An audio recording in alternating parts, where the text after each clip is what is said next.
Hey, this is Control Zero, and I'm going to show how to full clear with Nidalee on patch 6.6. Instead of watching every camp clear and then watching it again in slow motion, I think I'm just going to show it all in slow motion and also provide a companion video where you can just watch the clear without me talking. So you can switch between the videos, rewind however much you need to, but I think this will be better for brevity's sake. So let me just slow it down and let's go. So to throw the initial spear, you want to see the toadstool, the frog, then you throw it right now. Boom, right there. And then here, after the spear hits, he'll no longer be rooted. So you'll basically have to tank damage from him the whole time, which isn't that bad. It's basically how it was before the patience nerf when the Gromp had a longer range anyway. But it will mean you'll be taking more damage in the clear overall.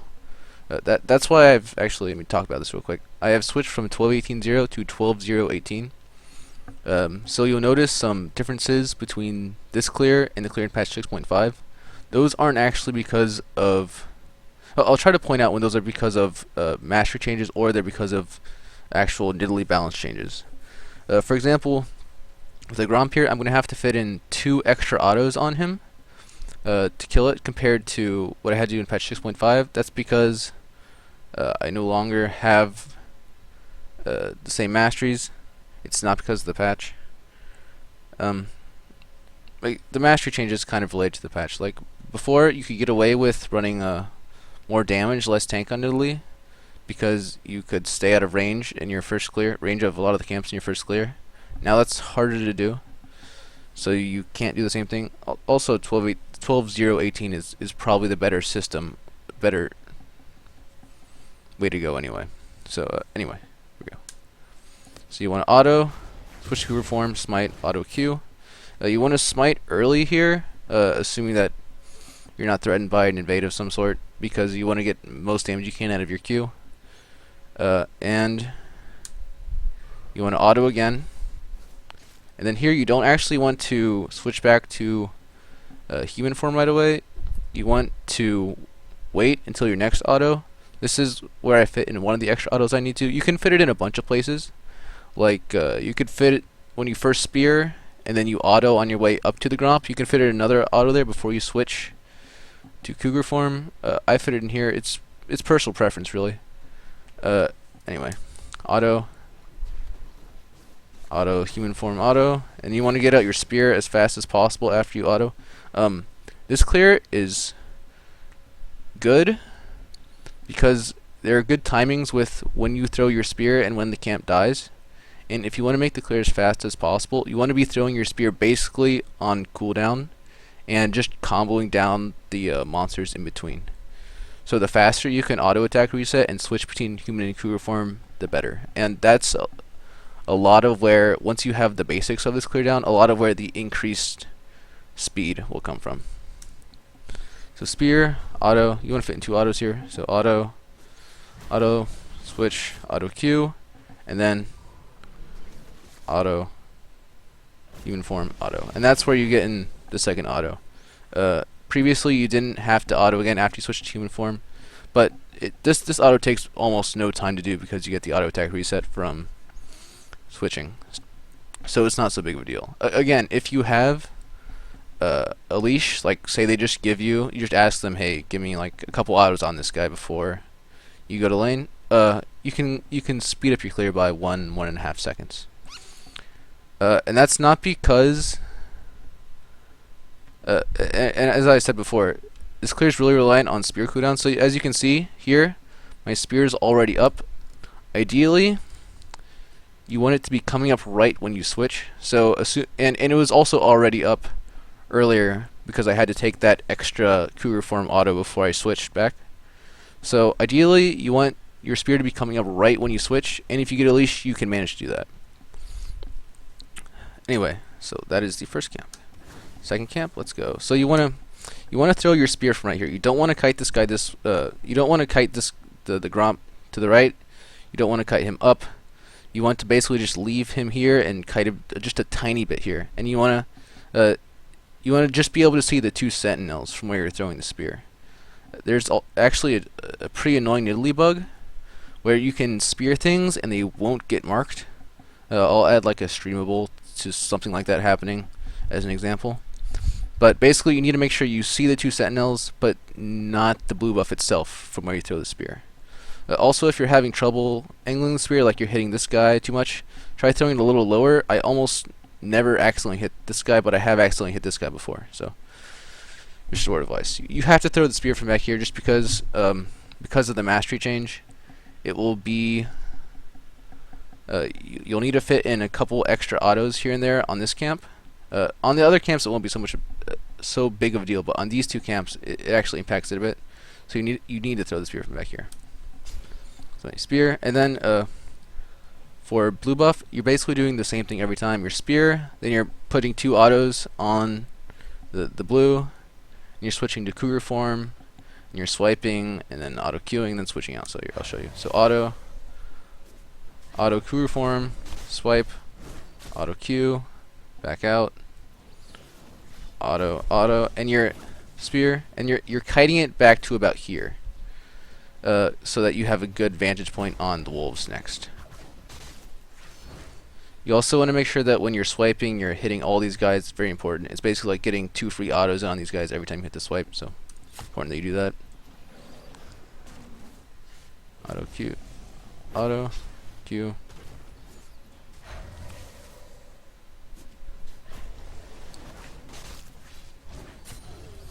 And if you watched my previous clear video, you'll know that instead of autoing that guy twice there, I would auto these guys once each, and then go in for the swipe auto Q combo and just kill everything. Here you need to put the 2 autos on the big guy, or else he will live. So it's important to remember that. Also, if for some reason you're having trouble killing him and he's always at like 4 health or 10 health or something every time, even though you're getting in all these extra autos, you can actually take hits from him. Just purposely take hits. It's not that big of a deal with these masteries. You don't actually even need a refillable pot here. I tried this clear once without it. I didn't even have any potions, and I did it. I barely. It was close, but I did it. So you can take free hits from him, and it'll trigger the Gromp passive, and it'll do that extra like 10 damage that you need. Anyway, and you wanna kill these guys, so you auto switch forms auto, and then on to the next camp. So for wolves, this is where you don't need to worry so much about the mastery changes. You need to worry more about the patch changes. So for these two camps, the patch changes didn't actually affect anything. Like for this guy, yeah, you take more damage, but that's about it. It's the same general idea. This guy, you have to know how to kite relatively well, and how to like auto attack animation cancel a bit. So this is where, like, if you played junglers like Kindred before, it really helps. But the patch changes actually help quite a bit because it allows you to kite him back to here and get out your spear faster than you could previously. But with this guy, it's kind of annoying, and you'll see why in a bit.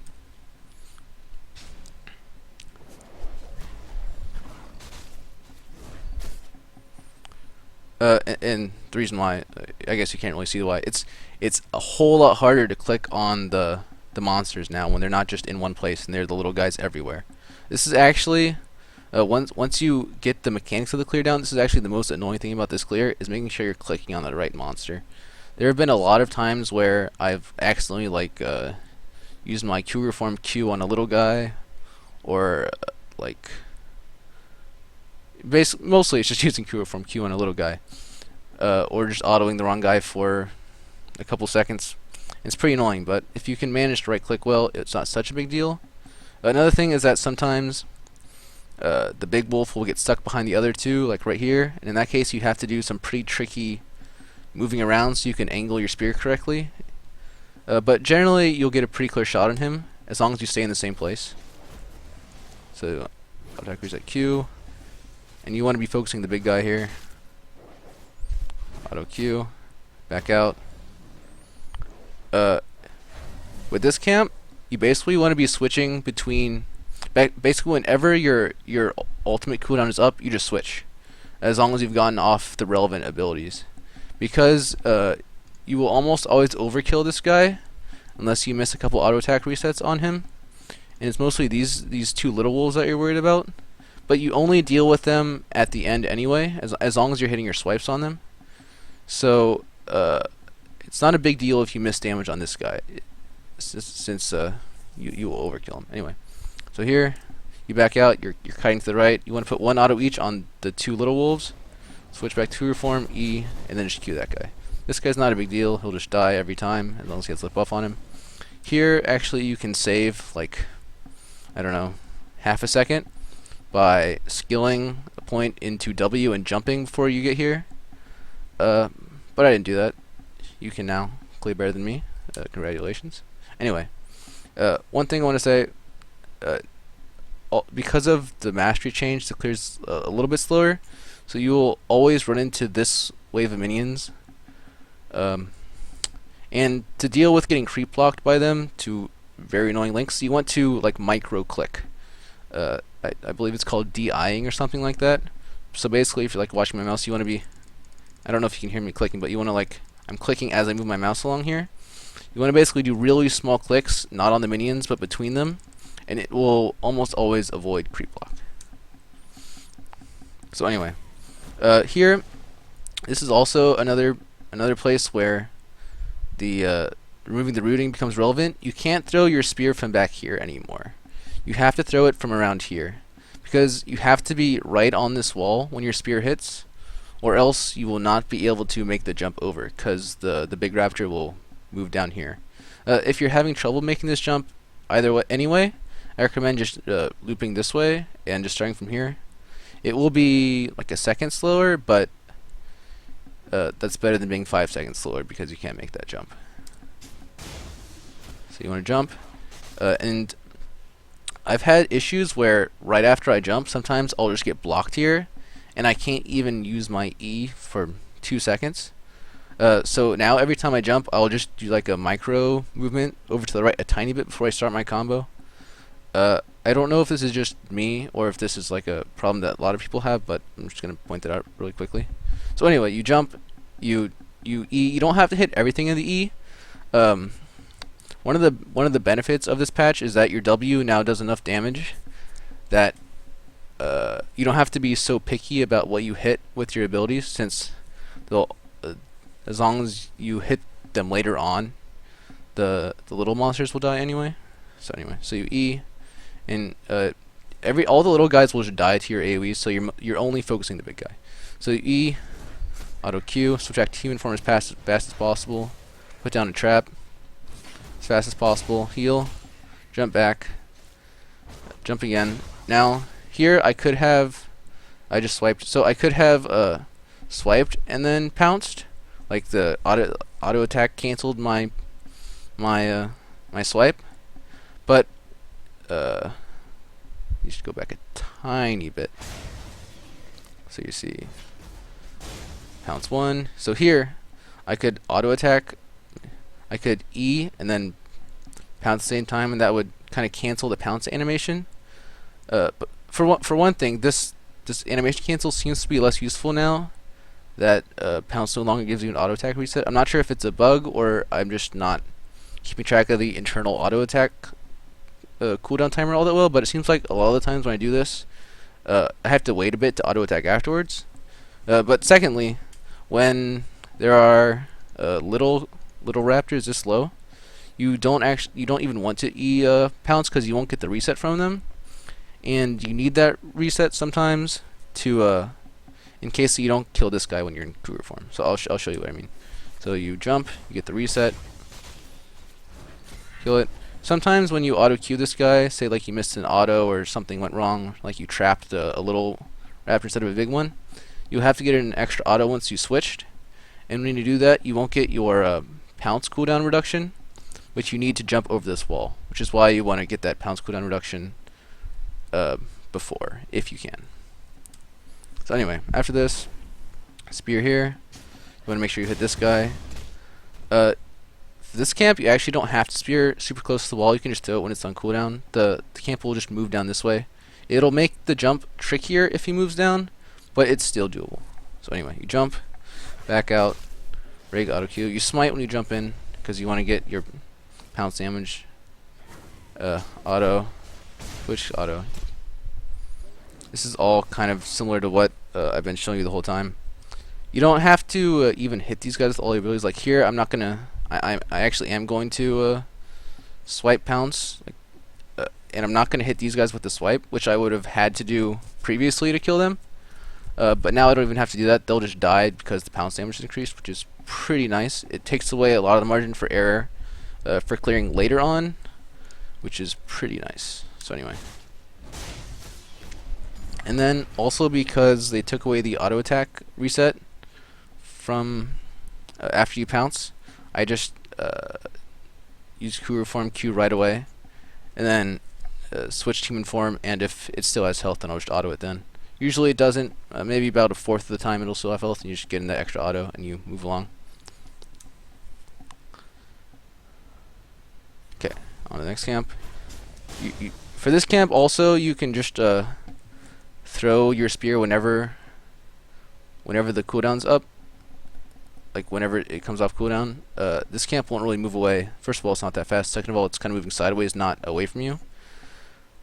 And this gap right here isn't as big as this gap right here, so it's an easier jump to make. Also, because of the changes, this is actually a camp where the taking away the root is nice, because it means that since these camps move together, you'll definitely hit these two with that pounce. So anyway, it's all kind of similar stuff. You auto this guy the whole time, except here, now, like previously, you would spear this dude, but still, because you needed to get that little bit of extra damage on him to clear it. But now you can spear this guy and only put one auto on this guy before you switch back to Cougar form. Because your pounce, you get that pounce damage here, and then your pounce also does a little bit of extra damage now. And it actually speeds up the clear later on. Anyway, here you spear. And Q, and boom, 303. I'm just going to go ahead and show a little bit of what you can do afterwards now. Because you're only at half health. You can heal. You have blue buff, even though you can't see it right now. It's right here. So usually what I do from here is I'll check bot lane, right? Bot lane's gankable, you gank it. If not, you use Scuttle Crab. So let's just speed up. You might want to know, this is how I do Scuttle now. Okay, so anyway, after you do Scuttle, well, I'll just assume that I get this for now. You look mid again, you look bot again. In extreme cases, if like top wave is pushing and you think in like a minute he'll be at a really good spot to gank, and you know he's already warded, or something crazy like that, like you just see a free kill top if you get there in a minute. You can back right after you do Scuttle. Usually you'll want to stick to the bot side of the map for now. So you check mid, you check bot. If there's nothing there, so it's...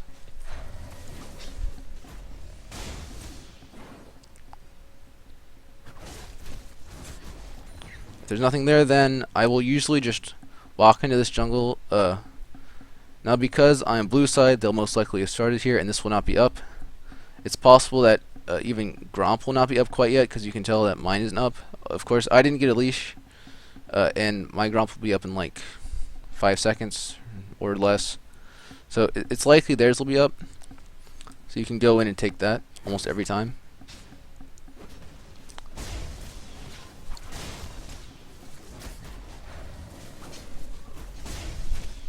I also don't smite it because wolves will be up maybe half the time. Then you can smite those, which I like doing, because it gives the sight thing so you know where they are, and then you can maybe even like go after you back, you can go here and take their stuff. Then after this, you have an almost perfect back where you can buy your jungle item upgrade and an amp tome, which is really nice. Also, one thing you can do, one kind of like tricky thing, if you want to make sure that they do their wolves, or you want to try to get them to do their wolves right after they do Gromp so that you can take them. Like if they're a jungler that you think will not do like a Gromp blue red route, like they'll stop at wolves, you can, like at 1 minute you can come like ward their blue buff, and since a lot of times Nidalees will level 2 invade and try to kill you then, good junglers will, or I don't know, it's what I do. I guess I call myself a good jungler. Sometimes junglers will come and do the little camp first to avoid the level 2 cheese. And if they do Gromp to Wolves, that sets you up to do Gromp to Wolves after them, which is pretty nice. So yeah, that's my clear. Thanks for watching.